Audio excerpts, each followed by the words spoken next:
Want to hear something really nutty? I heard of a couple guys that want to build something called an airplane. You know, you get people to go in it and then fly around like birds. It's ridiculous, right? Or what about breaking the sound barrier? Or rockets to the moon? Or atomic energy? Or a mission to Mars? Science fiction, right? Look, all I'm asking is for you to just have the tiniest bit of vision. You know, to step back for 1 minute and look at the big picture. To take a chance on something that just might end up being the most profoundly impactful moment for humanity, for the history of history.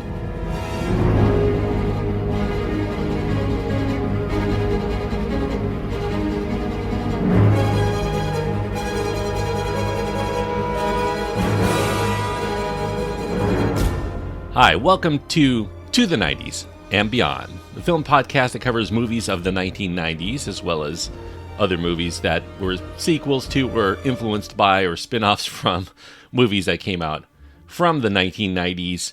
My name is Vince Leo. I've been doing film reviews since the 1990s, 1996 to be exact. I started posting my film reviews online. If you're curious, you can also find my written work at quipster.net, QWIPSTER.net, although I'm just doing podcasts now, but if you want to find my past work, you can definitely check that out there.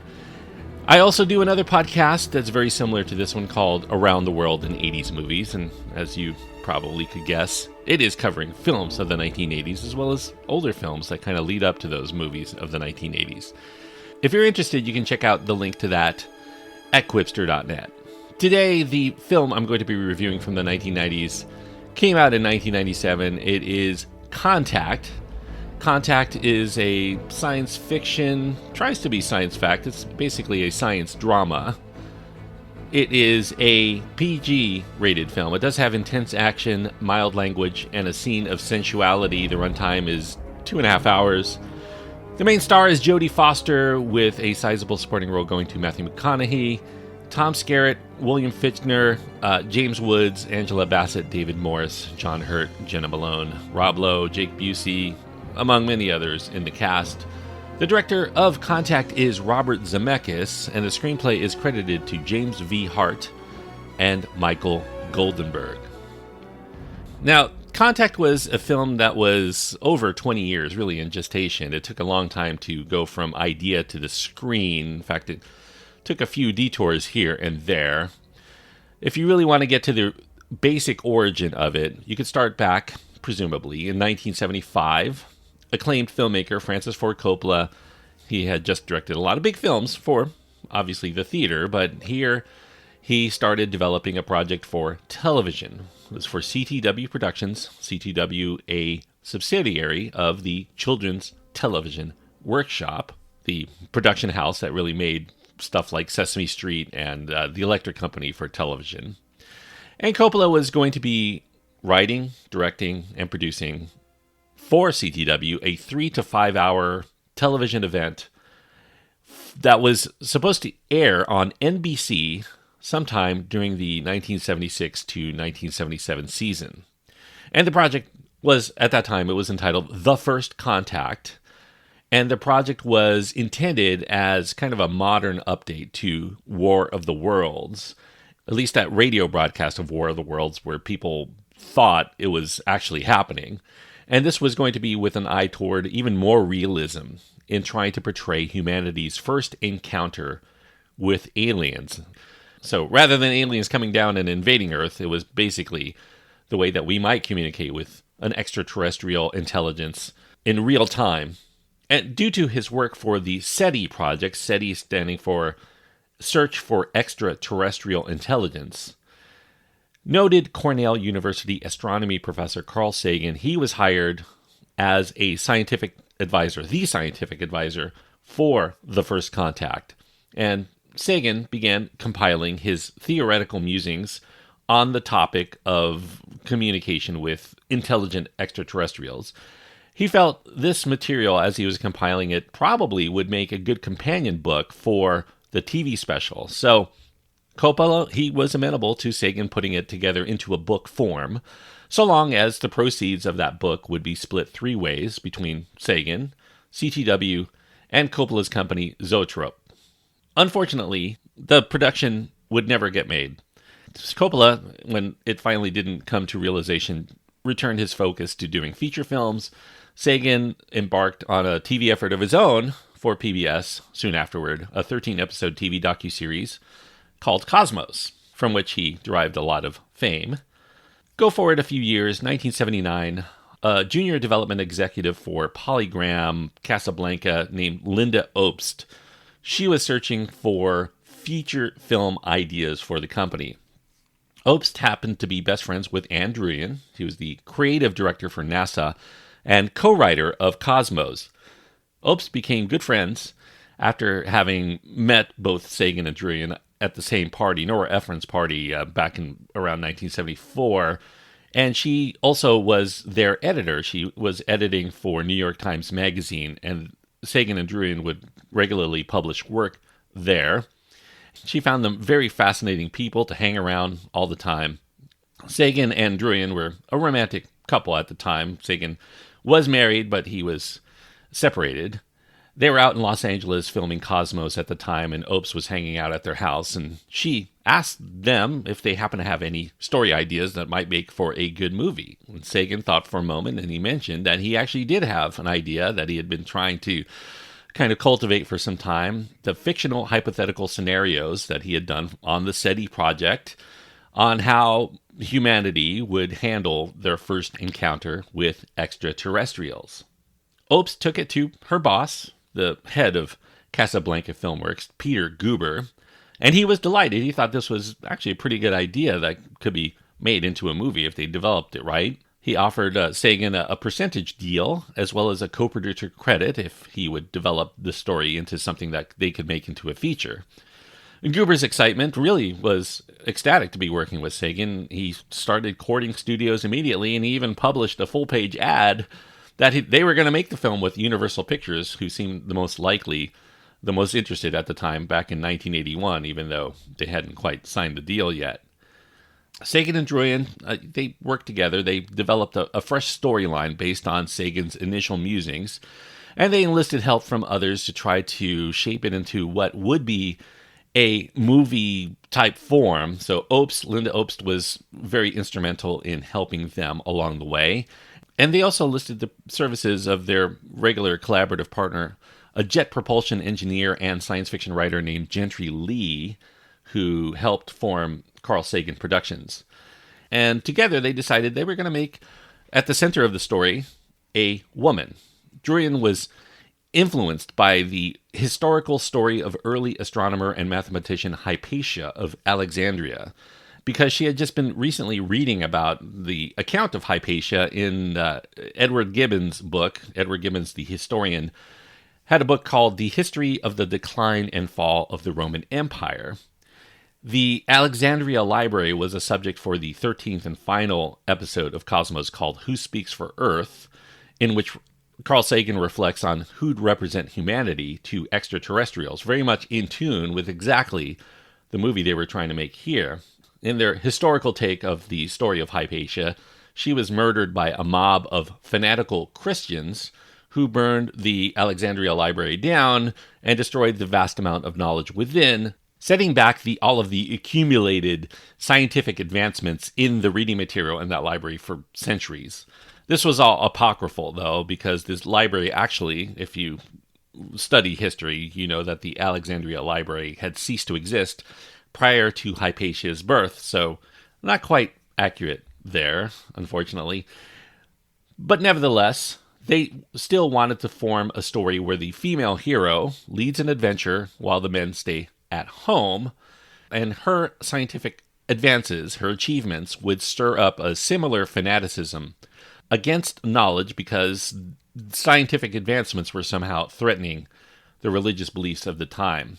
Sagan primarily handled the science and technology aspects of the story, while Druyan expanded on the more personal and emotional story arc. Sagan says that the good parts of their protagonist, a radio astronomer named Dr. Ellie Arroway, came from Druyan, who kind of ironically says that she was actually basing the character on Sagan. Druyan named Ellie Arroway after her personal heroes, Eleanor Roosevelt, from which they derive Eleanor Arroway, and Voltaire, whose last name was Arroway, although spelled in the French way Arouet. Arroway, Arroway, she leads a group of scientists at this listening station. They're all searching for signs of extraterrestrial life somewhere out there in space. They eventually do receive a cryptic repeating message emanating from the Vega system, but so cryptic that it takes an international team of scientists years to decode that the Vegans want humans to build an ark to travel to them, which eventually 5 scientists do. With help from this outlaw named Saul Haddon, they build something called the Machine to go out there and greet the aliens. But with the definitive proof of alien life, fanaticism begins to erupt globally, some of it threatening to turn quite deadly. That's kind of the basic premise of the original treatment that they had come up with. Think tanks, to try to get the story together, they were organized with a lot of leading scientists that Sagan happened to know. They also pulled in religious leaders, as well as specifically female scientists, to try to discuss how their story concept would be viewed among various circles. When Sagan used a black hole as a means to get scientists from Earth to Vega very quickly, Caltech's Kip Thorne, he was a scientist there. He happened to be romantically attached to Obst, at least for a spell. He disagreed with the use of black holes. Black holes, he felt, were known that they would destroy anything that would enter them, so it didn't make scientific sense based on known facts. He recommended that they use a wormhole instead, because a wormhole was a purely, at that time, theoretical concept. So it was ambiguous enough because we really don't know, because it's all theoretical, what would happen if anybody entered a wormhole. That should be the means by which somebody could get from Earth to Vega very quickly. At the end of it, the 113-page story treatment, they dubbed it Contact. It was completed by November of 1980. Now, after their deal with Universal did fall through, Gubert eventually left Polygram in 1982. He took the project with him when he joined Warner Brothers. Gruber essentially cut Sagan and Druyan out of the creative process at that point because he felt that they just made a lot of demands, and he wanted to cut loose from a lot of the scientific stuff that they demanded stay in the story. He wanted more relatability, something that, your average moviegoer would understand. He didn't want all of this nerdiness that they brought into it. So he started developing, pretty much unsuccessfully, Contact with a variety of different packages, different directors, different writers, none of whom really did fit the material, including rom-com specialist Robert Harling and 9 to 5 screenwriter Patricia Resnick, among several others. Gruber's attempts here at relatability, he introduced a lot of new characters, new story elements. There was a Native American park ranger who would become an astronaut. There was another element he brought into it where Ellie would have an estranged son as a means to kind of explain why this woman was so neurotically passionate about alien signals. Somehow people couldn't grasp why a woman would be interested in that, and they needed some sort of psychological reason, I guess. Ellie's search for communication in space, supplanting her inability to communicate with her own child. And the mission would eventually include Ellie, the Native American. There would be a black astronaut, and a stowaway would also be revealed. It would be Ellie's son. Now, Gruber didn't like Sagan's original ending, where scientists discover that there's a secret code hidden somewhere very, very, very late in the value of pi, proving here, theoretically, that the universe must have been created by a supreme intelligence. Gruber felt that this was way too highbrow for mainstream audiences. Warner execs encouraged that they go with something more spectacular, something akin to the endings of 2001: A Space Odyssey or Close Encounters of the Third Kind. Gruber's screenwriters, they started applying several possible big bang kind of endings, including one where Earth itself enters into the wormhole and then emerges completely in the center of the galaxy. They did eventually settle on one particular one where the extraterrestrials would surround Earth and they would produce a massive global light show that proves their existence to everybody on Earth simultaneously. Now, as the project was still being developed as a movie, Sagan still felt that he should proceed with his story in novel form. This would be his first foray into fiction, and he felt that this would help him reach audiences that were wholly unfamiliar with his work. Sagan, he did have a contract with Random House at the time, but he asserted that it only covered nonfiction books, even though they felt that it covered any books. But he still decided that this was a good time to parlay his newfound fame from doing Cosmos, and he started shopping this first fictional story idea around. Eventually, a bidding war erupted, and Simon & Schuster bested all of the other bidders. I think there were 9 companies in all. They offered Sagan a $2 million advance paid over 10 years to come up with this in a novel form. Meanwhile, Sagan did finally divorce his wife, Linda, who he had been separated from for 3 years, and he officially married Druyan at this time. Now, Sagan's novel would eventually get published in 1985. Guber did read it, but he found that the book seemed to be encumbered by all of that scientific jargon and all of those intellectual ideas he was trying to avoid. He preferred the cinematic feel of his current direction.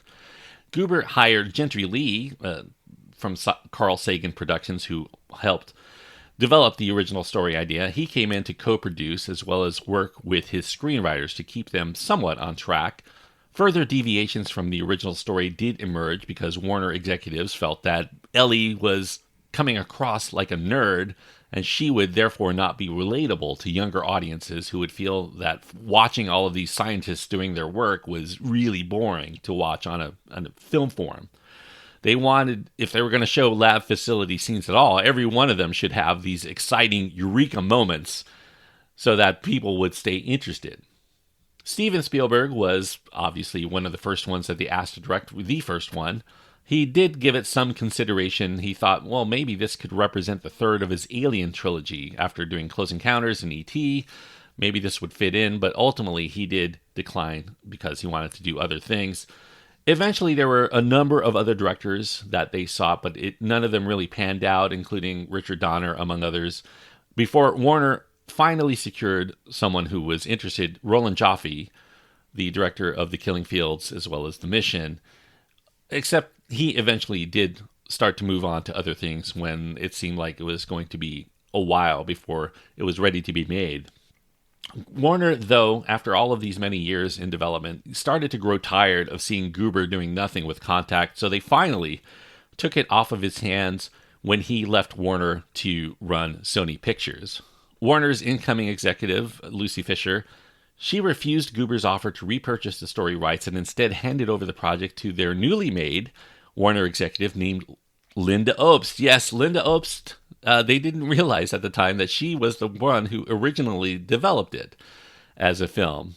Kind of a serendipitous circumstance. Obst immediately fired the current scientific advisor and all of the creative team, and she brought Sagan and Druyan back on board, and Contact was then fast-tracked at Warner. Sagan protested all of the deviations that they had made from his story's intent in all of their recent screenplays. A lot of these new elements were removed from future scripts, but Obst did emphasize to Sagan that compromises happened to be needed because this was going to be an expensive film. They needed to pull in a broader audience, some big appeal that would help them recoup some of their money on their investment in the production. Now, for the screenplay, Obst wanted her good friend, screenwriter James V. Hart. Hart read the original novel, at least tried to, but he refused. He said it was unadaptable, it was overly complex, and he didn't think it fit the mold of any known successful Alien picture. So they continued to offer him escalating monetary offers. Eventually, he did consent to read the prior screenplays because he was interested in seeing how the other screenwriters who were hired by Guber, how they had tried to manage their adaptations and see if maybe they can give him an idea of how to tackle this very complex material. The only thing that the screenplays had in common, at least to Hart, was that the main character would go into a spaceship and then meet with aliens who had contacted Earth. During this time, Hart happened to be flabbergasted that Sagan himself had absolutely no input in any of these attempts to adapt his story beyond doing that initial story treatment. So he decided, well, I will work with you and see if this can be made, if you allow me to get in contact with Sagan. So Obst coordinated a weekend. Obst, Sagan, Druyan, and Hart spent an entire 3-day weekend going over story ideas, and eventually Hart did emerge with a cinematic through line that he felt could work. Contact would be a father-daughter story, and that's something that they all agreed would be a compelling way to develop this into a feature film that people could relate to. Hart, Sagan, and Druyan, over the next year, developed that storyline and that through line into what would become the basics of Contact as we know it. Now, during this time, Warner was also pursuing directors, including Robert Zemeckis. Zemeckis at that time was not keen on doing a film about aliens, but he was a big fan of Carl Sagan, so he decided he would read the script, which he enjoyed, at least up until the ending, where Ellie gives a speech telling people how they would believe her if they could see what she saw, and then these aliens view this speech and help prove her right by opening up the heavens, so to speak, and dazzling Earth with a light show. Zemeckis felt that audiences were just never going to buy this corny ending, and so he declined because he was, at that time, very interested in doing this biopic about Harry Houdini instead. After that, Obst was very keen among the other directors they were looking at to get George Miller. Miller was the director of Mad Max and a variety of other things, and had just finished production on Babe. He proved to be very elusive in terms of trying to coordinate talks with. He is in Australia, and he just had a hard time. He was basically off the grid a lot of the time. So Obst flew Sagan and Druyan all the way out to Australia to meet with Miller in person to try to convince him of Contact's worthiness, which he eventually did find. Warner officially announced Contact was in pre-production with George Miller at the helm as a $70+ million film with a release date of Christmas of 1996. Now, Miller had his own ideas about who should star. Uma Thurman was his main choice to play Ellie Arroway. He wanted Ralph Fiennes to be kind of a co-star, but they were not quite interested. Robert Redford was given a look to play Palmer Joss, who was kind of like the older man father figure that she would engage in a romantic relationship with. He passed as well. Miller next pursued Jodie Foster to play Ellie Arroway. Foster was very skeptical about this. She preferred doing real dramas. She didn't really like science fiction. But there was something about the story that she found intriguing because underneath the science fiction premise, there was really a base of intellectual and emotional elements. She left the door open. She agreed to visit Carl Sagan at his Seattle home to discuss things further, find out a little bit more about what their intent was.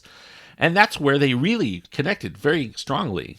They waxed philosophical about all kinds of topics over the time she spent there, of love, of life, of humanity, of all of their career choices.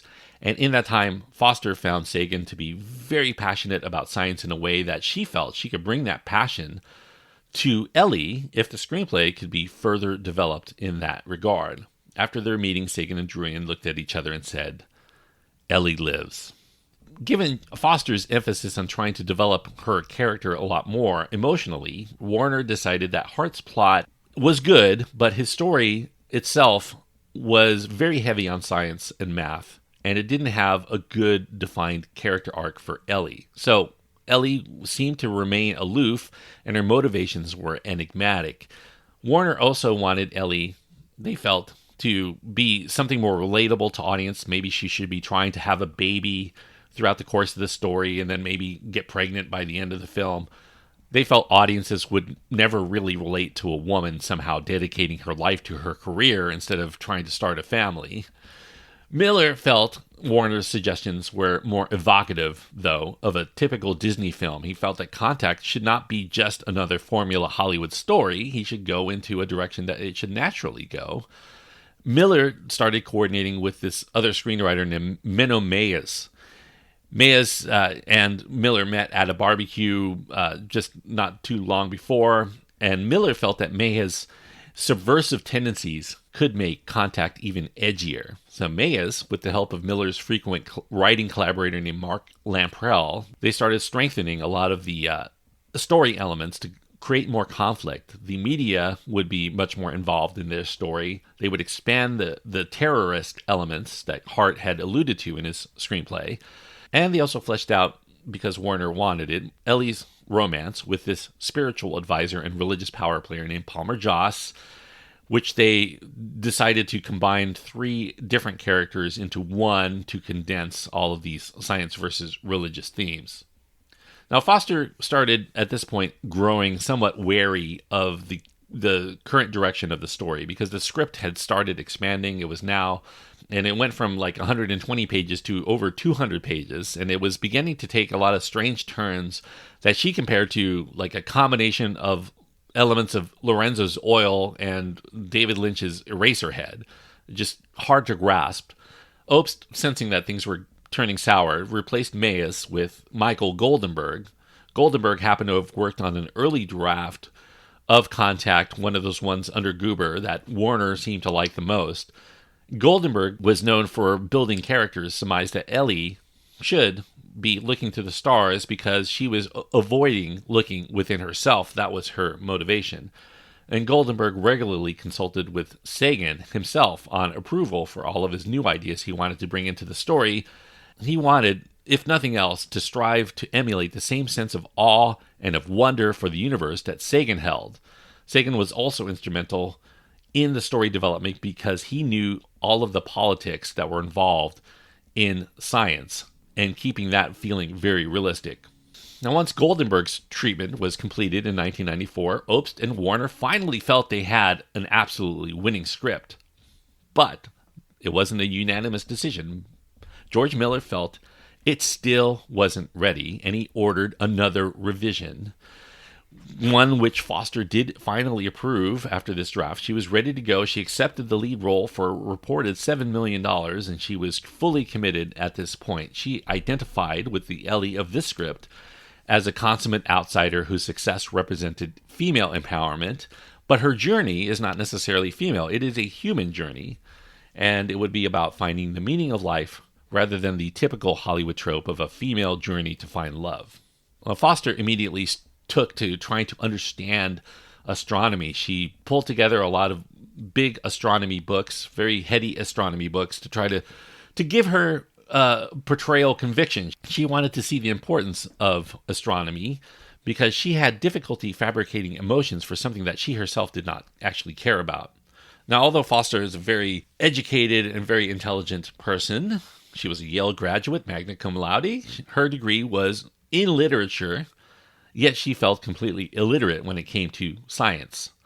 So it was overwhelmingly frustrating to try to read these tomes, these hard science tomes. So in order to get some understanding as far as black holes and all of these wormhole concepts, she decided to try to read children's books to explain astronomy to her. Foster also decided to meet with other people in the industry of astronomy, specifically one that would become the inspiration for her and her character, a woman named Jill Tarter, who is a UC Berkeley radio astronomer who led Project Phoenix for the SETI Institute, and she became a consultant on the film and somebody that Foster patterned her character on, as well as patterning after Sagan, of course. Despite Foster being fully on board with this version of the script, Miller still started pressing for additional changes. He started adding more characters, one based on Kent Cullers, who is a blind radio astronomer who was serving as an advisor to the film. He wanted to get his character in there. He also injected the Pope as a major player to fully drive those religious themes. Warner felt that putting the Pope as a main player into their story was completely misguided, and they started very much souring on Miller's vision of where he was going, especially because the budget was escalating even further, and the established release date of Christmas of 1996 began to grow increasingly unlikely. Foster, sensing all of this was coming to an impasse, she started grumbling that she might drop out because she wanted to honor other upcoming commitments, and Warner said Miller had to get this ready. He had to first reduce the budget somehow. Miller said he could only reduce the budget if he had another script rewrite, another overhaul, and having enough, Warner decided They just were better off releasing Miller because they had no confidence that he was actually going to deliver this film, not only by their Christmas 1996 release date, but any release date that they set. He was never going to be satisfied, they felt. They immediately sought out Robert Zemeckis. Zemeckis was just coming off of Forrest Gump. The Houdini project went to Paul Verhoeven. Knowing that Foster was contemplating leaving because she had been through one too many projects where she invested her time and her energy and her passion into that never got made, in order to keep things from total collapse, Warner offered Zemeckis all assurances that he could change whatever he wanted, including that light show ending. They were amenable to doing whatever he wanted. They wanted to get this film made, and with nothing to lose, they granted him basically something he couldn't refuse, which was something akin to final cut, even though he did make some compromises to try to placate them somewhat. Obst, she happened to be heartbroken at George Miller's firing. She retreated basically from the project, even though she still retained her producer credit. Meanwhile, Sagan did still stay in the mix. He approved of Robert Zemeckis because he felt that he handled time travel well in the fictional Back to the Future series. Foster initially feared Zemeckis being brought on, though, because she felt he would probably change the story, make it more about technology than about characters. It would start shifting, but she found after meeting him, keeping an open mind, that he actually was much more of a people person than she expected. And he really did emphasize a refreshingly very simple and inclusionary approach for his cast of actors, as well as his crew. Everybody could have input as far as what they felt the story should be, and he would listen, and some of it he would incorporate if it made sense. Zemeckis did feel that the story really should not really be about the aliens or finding the aliens. It should be about how their discovery has us reflect, us as humans, reflect on ourselves. So he had Goldenberg continue to revise. He added this ambiguous ending that left Ellie's space journey to the imagination as to whether it might actually have happened.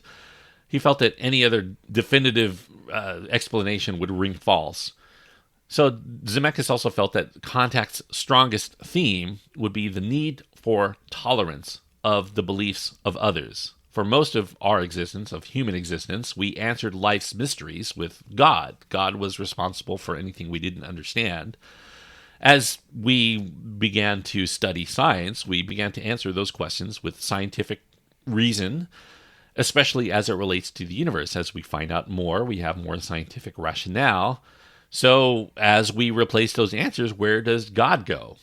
And some people on Earth are just not ready for God to be replaced as the answer for all things. They would prefer to keep the mystery of the universe so that they could continue to uphold those long-held norms about God being the center of everything. The foundations of these beliefs mold all of our ideals.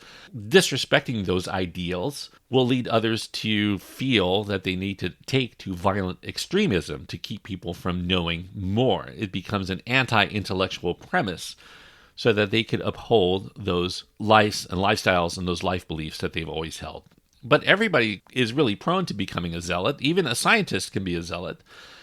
But ultimately, the message Zemeckis felt should be that zealots, even zealots, should respect the zeal of others, even if they vehemently disagree with what they're zealots about. In the finished script that we see on the screen, the scientist Ellie Arroway, she spends this lifetime searching for intelligent life forms outside of our solar system. Ellie's faith in God wavered when she tried futilely to contact her mother in heaven through her radio as a child. She replaced her faith with this belief that science is actually what provides the only proof. And as an adult, she and her team at SETI wait for a message from the skies, which does arrive after they receive a repeating signal emanating from Vega, a star system 26 light years away. And they begin to work diligently to try to decode the message as Earth erupts into a heated science versus religion debate on what all of this signifies. Very simplistic take. It's a very complicated film. I could go a lot further. Zemeckis says that he got all of his first choices when it came to casting. Obviously, Foster was already cast when he started, but for Palmer Joss, he pursued Matthew McConaughey, even though he was half the age of what they envisioned Palmer Joss should be. Warner executives were striving for somebody younger, and they recommended McConaughey because he had a standout performance in A Time to Kill, Warner Brothers had two more options in their first look deal with McConaughey, and after determining that McConaughey had the right chemistry with Foster during a screen test, Warner did force him out of his next slated project, called The Jackal, to make Contact. McConaughey received $2 million for the role and assurances that he was going to be allowed to make character adjustments so that Palmer could be more of a renegade rather than a saint as he appeared to be in the story, as it was at the time. Zemeckis was very inclusionary of McConaughey's many character ideas. The only one that he really turned down absolutely was McConaughey wanted to sport a very thick lumberjack beard, which Zemeckis thought just wasn't going to work for that character. Now, in Sagan's original book of Contact, that happened to be set in a future America where a female president was in charge. Miller, when he was making his film, he had slotted Linda Hunt for that role, but Zemeckis thought that maybe a real-life female politician was going to be much more believable, somebody with those skills going in. So he called in many current and former female politicians to audition, but none of them seemed to really work the way that Zemeckis wanted. In fact, Zemeckis started thinking about going a different direction to make it more notable. He decided maybe a black president would be just as groundbreaking as having a female president. So he offered Sidney Poitier the role. Now, Poitier, coincidentally, turned down Contact to appear in The Jackal, which McConaughey was going to appear in. So he was unavailable in the end. But then a serendipitous circumstances emerged. The current president of the United States, Bill Clinton, delivered a speech, a real-life speech, about the possibility of discovering life on Mars that inadvertently seemed to echo many aspects of the film. He spoke so generically, they could apply what he was saying about that to what they were doing in the film. But definitively setting the film in the present day would be required because Bill Clinton was the current president. But they still thought it was worth it. They could edit the footage that Bill Clinton delivered for Contact. They could use some movie magic to try to include Clinton at various points throughout the film. The Clinton speech that he gave could be moved from where he delivered it, from the White House Rose Garden to the White House press room. After finding out that they were going to be doing this, White House counsel did offer a letter of disapproval. However, they sought no punitive remedies, even though it seemed very controversial to be using Bill Clinton's likeness and image and words in a completely fictional film that didn't have their approval. Further controversy did emerge. Real-life CNN media personalities did populate the roles in the media. This was a Warner Brothers film. Time Warner happened to own CNN as well. So they felt they could use that, but the CNN, after this developed, felt that people were not going to respect them as a news organization if they were involved in doing fictional stories. So that caused kind of a change in the way that they did things in the future. Smooth sailing did not always get achieved, specifically because Sagan's health began declining during this period. He had a number of ailments due to bone marrow disease that he was finally succumbing to. He had transplants and other things that were keeping him alive, but Sagan's health was beginning to definitively fail. He still found the time to visit the production in Los Angeles as well as in Washington, D.C. He still pushed Zemeckis to try to strive for scientific authenticity over artistic license, something that Zemeckis didn't always achieve.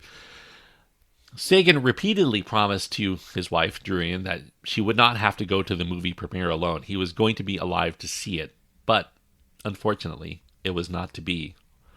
62-year-old Carl Sagan did succumb, finally, to his ailments. He died of pneumonia on December 20th, 1996, just a few months before the release of the movie, after his 2-year battle with that bone marrow disease that finally he could not stave off any longer.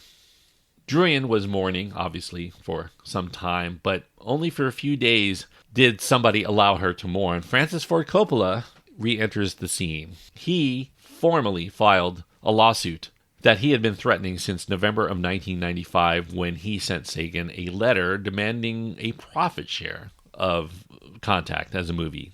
Sagan clapped back. He called Coppola's claim at this point without merit. He pointed out that Coppola basically in the 1970s had abandoned any effort to develop the first Contact that they had worked on together after its initial failure to materialize. Sagan added that the only similarity between his version of contact, and Coppola's effort was that humans would have contact with aliens, and there was no copyright on something so broad.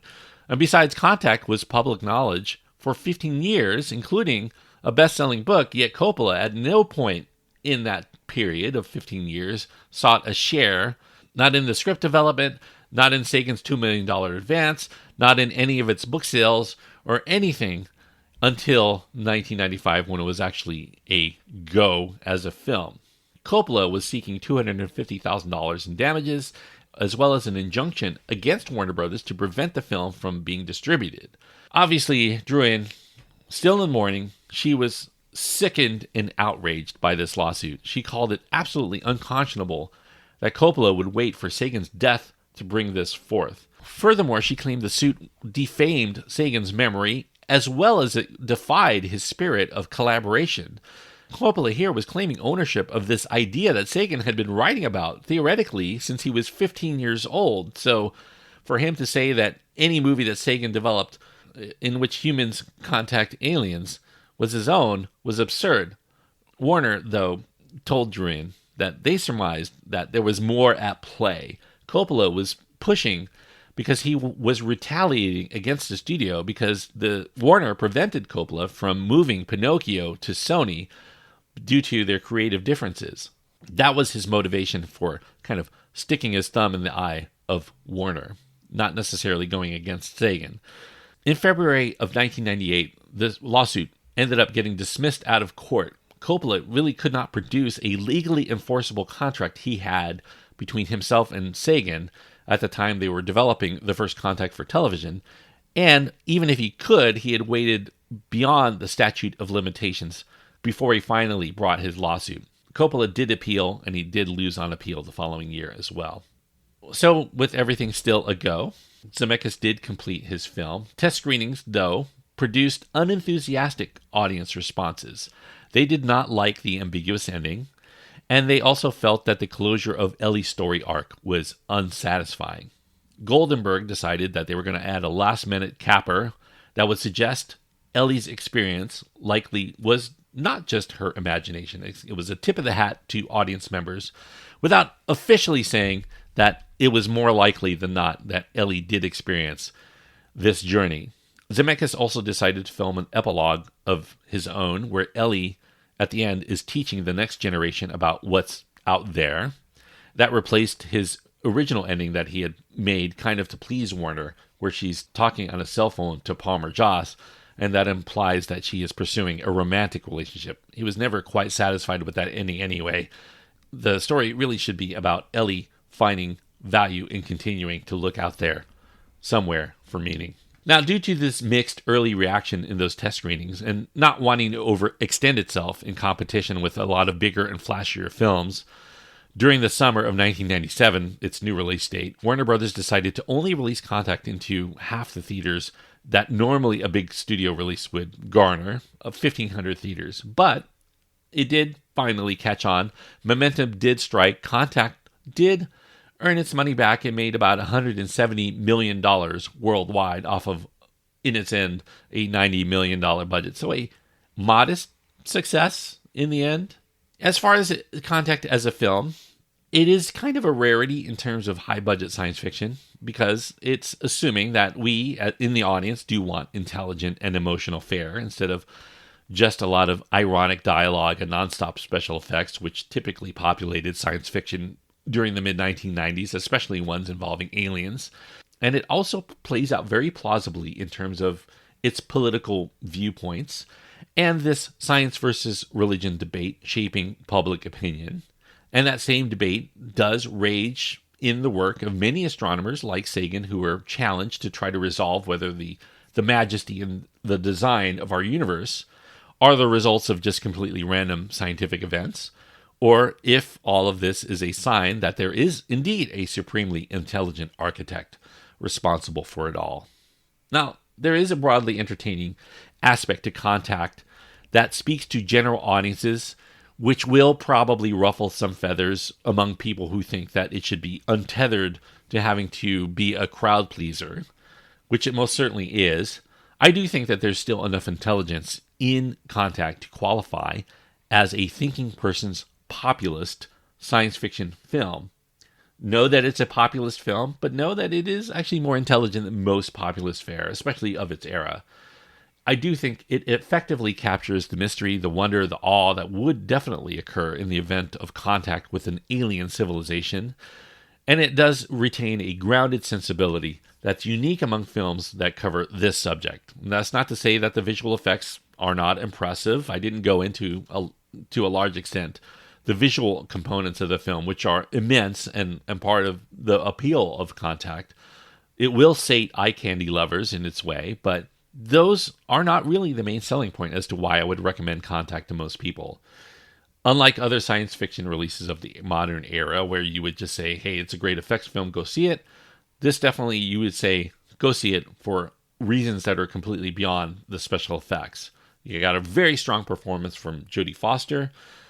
The intellectual and philosophical appeal, I do think, makes Contact arguably the best film on the subject, at least since Close Encounters of the Third Kind, and it kind of predated a lot of more intellectual, headier science fiction, ponderous science fiction that we currently have in a lot of films today. So, for all of that, I will give Contact 3.5 stars out of 4. 3.5 stars on my scale means that I do think that Contact is a good film.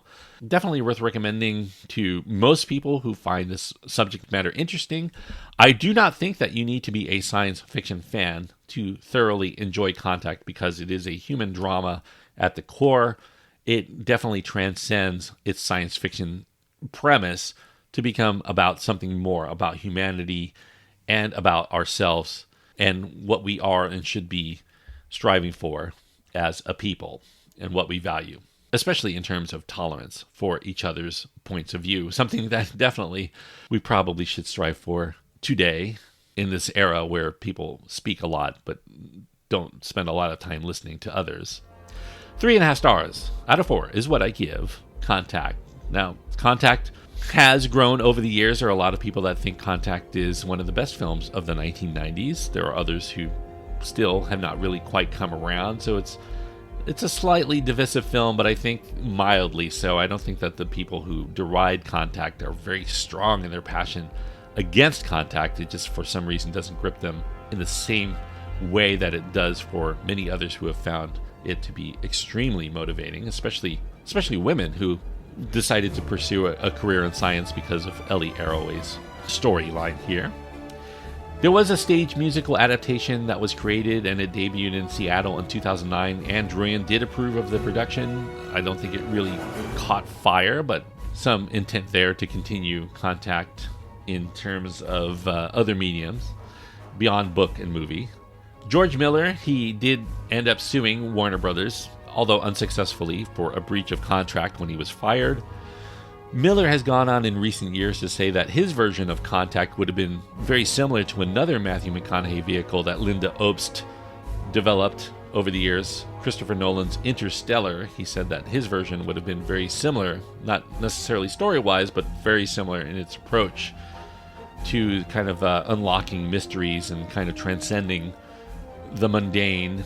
So even if you're upset that George Miller didn't get to make his version of Contact, that edgier version, at least you have the Christopher Nolan Interstellar to kind of compare it to a certain extent. If you have your own thoughts on Contact that you want to impart, how much this film means to you, or maybe you feel it's flawed in a variety of ways and you want to talk to me about it, you can find my contact information at my website. That's at quipster.net. QWIPSTER.net. I have links there to my Twitter feed, my Facebook page, my Instagram. You can contact me any way you feel most comfortable. I do think that if you want me to respond and elaborate any deeper than a few words, that you should probably just email me. My email address is at my website, quipster.net. And let me know what you think of the show overall, if you are so inclined, or any suggestions that you think could improve it. As far as what I'm going to be doing on the next episode, we're going to continue on with a film that came out in the same year as Contact, and it also features a wormhole, travel through a wormhole as part of its main plot, but it goes in an entirely different direction in terms of what it has to say, because it's very much kind of a science fiction horror movie. It is Event Horizon, a film by Paul W.S. Anderson starring Lawrence Fishburne and Sam Neill. And I have a lot to say about that film, so hopefully you'll check that episode out. Event Horizon on the next episode. Until then, thank you everyone for listening as we continue our travels to the 90s and beyond.